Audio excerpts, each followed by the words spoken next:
Usiku ule nilipokea voice note nyingine, lakini safari hii haikuwa ya bandia. Ilikuwa ni sauti ya kweli, sauti ya mtu niliyoizoea. Ilikuwa sauti ya Mr. J. Alisema kwa maneno mafupi, "Ninachofanya kina sababu Zuhura, usiingilie." Nilihisi miguu inatetemeka. Nilikaa kitandani nikiwa nimeshika kichwa. Nilihisi kama kila kitu kinanipotea mikononi. Nilitaka kuamini labda si yeye, labda ni bahati mbaya. Lakini moyo wangu ulijua ukweli. Kesho yake tuliamua kumwendea mkuu wa idara. Tulimwambia kila kitu, vitisho, picha, voice notes na tuhuma zetu. Lakini majibu yake yaliuma kuliko majibu yoyote niliyowahi kusikia. Akasema, "Hamna ushahidi wa moja kwa moja. Haya mambo ya WhatsApp ni maneno tu, msifanye fujo." Nilijua hatutaaminiwa. Tulitoka ofisini tukiwa tumenyong'onyea. Lakini tulipoingia nje, simu ya Helen ililia. Ulikuwa ujumbe wa WhatsApp. "Helen, usijidanganye. Ninyi wawili sasa mpo kwenye orodha yangu." Nilimnyang'anya simu haraka, nikasoma. Nikajua sasa sio mimi tu. Helen naye ameingizwa kwenye mchezo huu wa giza. Tuliamua kumwandikia barua polisi, lakini hata kabla hatujafika kituoni, group lilifutwa ghafla. WhatsApp group lote lilipotea kana kwamba halikuwepo. Lakini dakika chache baadaye likatokea group jipya likiwa na jina lile lile, Kivuli cha Usiku, na ujumbe wa kwanza ukasomeka, "Mnafikiri mnaweza kuniandikia polisi? Karibuni tena kwenye mchezo wenu." Nilihisi baridi kali ikipita mwilini. Nilijua sasa tupo mikononi mwa mtu anayejua kila kitu, anayefuatilia kila hatua. Nilirudi chumbani, nikakaa kimya kwa muda mrefu. Nilitazama simu yangu kisha nikasema kwa sauti ndogo, "Mimi siwezi tena kuwa mwathirika. Lazima nipambane." Nilijua hatari ilikuwa mbele yangu, lakini nilihisi nguvu mpya ndani yangu. Nilijua hii ni zaidi ya aibu, hii ilikuwa vita ya heshima. Na nilijiambia, hata kama nitaanguka, basi nitaanguka nikijua nimepambana. Hebu ngoja, samahani, kabla hatujaendelea na utamu huu. Kama unaifurahia simulizi hii, naomba ubonyeze alama ya like hapo chini kuipa nguvu video hii.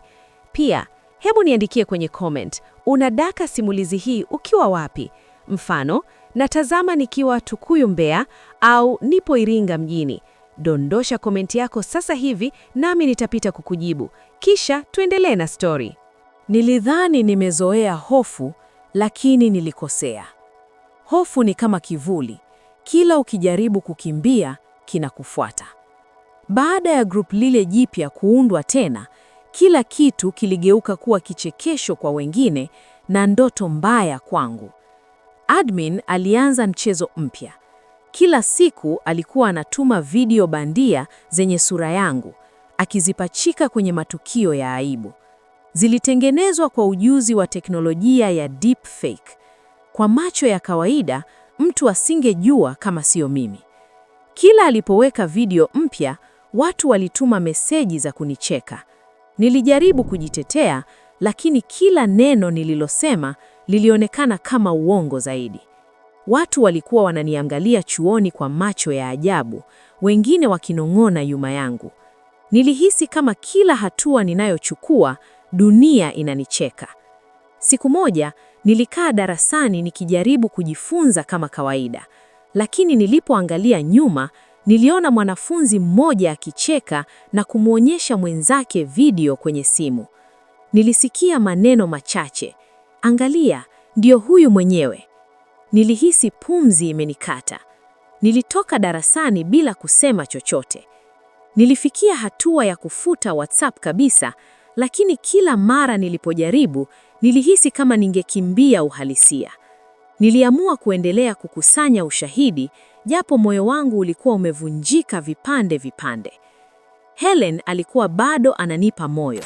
Aliniambia, "Zuhura, usikate tamaa. Kuna njia ya kumkamata mtu huyu. Anaacha alama bila kujua." Lakini hata kabla hatujaanza hatua mpya, Helen alipokea ujumbe kutoka kwa admin. "Helen, acha kumtia moyo Zuhura. Ukizidi, utakuwa video inayofuata." Tulikaa kimya kwa muda mrefu. Nilimwangalia Helen nikamwona machozi yakimlenga. Akanambia, Zuhura, huyu mtu ni zaidi ya kichaa, lakini usiogope, mimi siko mbali. Usiku uliofuata nilijaribu kulala, lakini nilishindwa. Nilijisikia kama simu yangu inanichunguza. Kila mara nilipogeuka, niliona notification mpya kutoka kwa namba tofauti, zote zikinipa vitisho. Nilihisi kuchoka. Nilifikiria kuacha chuo kabisa. Nilihisi heshima yangu imekufa na maisha yangu hayana maana. Nilikaa kitandani nikilia kimya, nikijiuliza swali moja tu. Kwa nini watu hufurahia maumivu ya wengine? Asubuhi moja nilipoamka, nilikuta bahasha imeingizwa chini ya mlango wa chumba changu. Ilikuwa imeandikwa jina langu, Zuhura Nikoma M. Mikono yangu ilitetemeka nilipoifungua. Ndani yake kulikuwa na barua fupi na flash disk. Barua ilisomeka, ikiwa unataka ukweli, tazama hii video pekee. Nilihisi mwili wangu unasinyaa. Nilihisi hofu na hamu kwa wakati mmoja. Nilichukua flash disk ile na kuipeleka kwa Helen. Tulifungua kwenye laptop yake, tukabaki tumejawa na mshangao. Video haikuwa yangu. Ilikuwa video ya mtu aliyekuwa akitengeneza zile video bandia na uso wake ulionekana wazi. Alikuwa Mr. J, akitumia program ya kompyuta kuunganisha picha na sauti. Nilishika mdomo wangu, nikasema kwa sauti ya chini, huyu ndiye adui yangu. Nilihisi hasira na hofu zikipambana ndani yangu. Helen akanishika mkono, akasema, huyu ndiye ushahidi tunaouhitaji. Nilijua sasa vita yangu imefika sehemu ya mwisho wa kwanza, mahali ambapo ukweli unaanza kuonekana, lakini hatari ndiyo imezidi kuwa kubwa. Nilijiuliza swali moja, je, mtu kama huyu ataacha kurahisi? Na kabla hata sijapata jibu, nilipokea ujumbe mpya kwenye simu yangu. Umeipata eh? Sasa subiri uone itakachofuata. Nilihisi damu ikinisimama. Nikajua vita hii haijaisha. Imeingia kwenye hatua yake hatari zaidi. Mpenzi mtazamaji, kama ndiyo mara yako ya kwanza kukutana na channel hii, karibu sana kwenye familia yetu. Tafadhali usiondoke bila kubonyeza neno subscribe, na muhimu zaidi, gusa hiyo alama ya kengele. Hii itakusaidia kuwa wa kwanza kupata taarifa au notification kila tunaposhusha mwendelezo wa simulizi hii mpya. Karibu tuwe pamoja. Baada ya kuiona ile video kwenye flash disk, sikuweza kuwa mtu yule yule tena. Nilikuwa nimeona ukweli kwa macho yangu mwenyewe. Sauti, uso na mikono ya mtu aliyekuwa akinivunja kila siku zilikuwa pale wazi. Nilijua sasa nina kitu cha kushikilia. Nilijua nina ushahidi. Lakini kuwa na ushahidi na kuutumia ni mambo mawili tofauti. Mimi na Helen tulikaa kimya kwa siku moja nzima. Hatukutuma ujumbe wowote, hatukujibu vitisho. Tuliamua hatua inayofuata ni moja tu, kwenda polisi. Tulipoingia kituo cha polisi Dodoma, miguu yangu ilikuwa mizito kama nimebeba dunia nzima. Nilikaa mbele ya askari, nikaanza kueleza kila kitu kuanzia mwanzo. Nilizungumza kwa sauti ya kukatika, lakini niliendelea. Nilipomaliza, askari aliniangalia kwa makini, kisha akasema, tunachokihitaji ni ushahidi unaoonyesha moja kwa moja huyu mtu anachokifanya. Nilitoa flash disk taratibu. Nilihisi kama nimekabidhi moyo wangu wote. Askari aliichukua, akaingiza kwenye kompyuta ya kituo. Tulisubiri. Skrini ikafunguka, lakini video haikufunguka. Badala yake, palionekana faili tupu. Hakukuwa na video, hakukuwa na chochote. Nilihisi kama dunia imenizima. Nikapiga kelele bila sauti. Nikamwambia askari, ilikuwa hapo, nimeiona kwa macho yangu. Askari akasema kwa utulivu, kwenye kifaa hiki hakuna kitu, labda umechanganya. Niligeuka kumtazama Helen. Macho yake yalijaa mshangao na hofu. Tulijua tulichokiona, lakini sasa hakikuwepo. Askari akatuambia, bila ushahidi wa moja kwa moja hatuwezi kuchukua hatua. Mkiwa na chochote kingine, mrudi. Tulitoka kituoni tukiwa kimya. Nilihisi kama mtu aliyepigana vita ndefu, halafu akaambiwa vita haijawahi kuwepo. Niliporudi chumbani, nilifungua laptop ya Helen tena. Tuliiunganisha ile flash disk. Ilikuwa tupu. Faili yote ilikuwa imefutika kabisa. Nilikaa kimya kwa muda mrefu sana. Nilihisi kushindwa. Nilihisi kudharauliwa. Nilihisi kuchezewa akili. Usiku huo, simu yangu ikalia. Ulikuwa ujumbe kutoka kwa admin. Nilikuambia, ushahidi wako ni kivili tu. Nilitaka kuvunja simu vipande vipande. Nilihisi hasira kali kuliko hofu. Lakini ndani ya hasira ile, kulikuwa na wazo moja lililong'aa. Mtu huyu alijua kila kitu. Alijua tumekwenda polisi. Alijua flash disk iko wapi. Alijua lini tuliiunganisha kwenye kompyuta. Hiyo ilimaanisha jambo moja tu. Hakuwa ananifuatilia mimi peke yangu. Alikuwa anafuatilia kila hatua yangu kidijitali. Nilimwambia Helen, kuna mtu anatufuatilia kupitia vifaa vyetu. Siwezi tena kutumia simu yangu kama kawaida.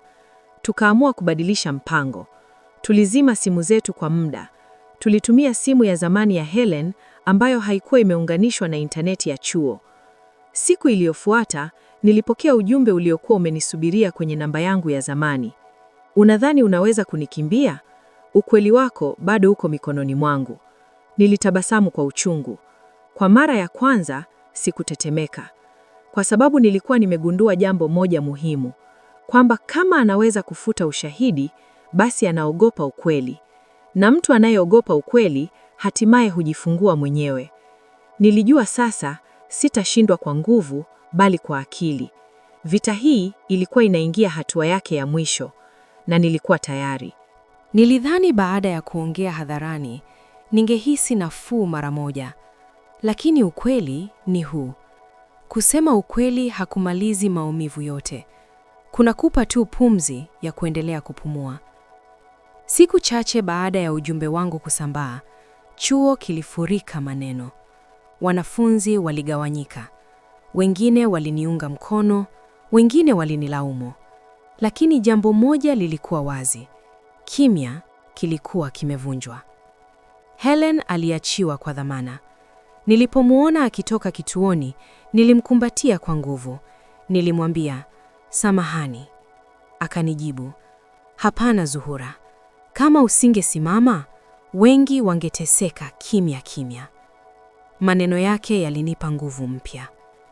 Siku iliyofuata, nilipigiwa simu kutoka mamlaka ya juu ya chuo. Safari hii haikuwa maneno ya kunipuuza. Waliniomba niwasilishe ushahidi wote niliokuwa nao. Screenshots, voice notes, timestamps na maelezo ya kina ya kila tukio. Uchunguzi ulianza rasmi. Mr. J aliitwa kuhojiwa. Mara ya kwanza alikana, mara ya pili alinyamaza. Mara ya tatu, ukweli ulianza kujitokeza polepole. Wataalamu wa TEHAMA walithibitisha matumizi ya programu za kutengeneza sauti bandia na video za deepfake. Walithibitisha uunganisho wa akaunti za WhatsApp web na kompyuta ya ofisini. Walithibitisha kuwa flash disk ilikuwa imefutwa kwa njia ya kimakusudi kwa mtandao wa mbali. Kwa mara ya kwanza tangu haya yote yaanze, sikuhisi kama ninaota. Mr. J alisimamishwa kazi mara moja. Baadaye, alifikishwa kwenye vyombo vya sheria kwa makosa ya cyberbullying, utumiaji mbaya wa teknolojia na unyanyasaji wa kisaikolojia. Sikutaka kuona uso wake tena.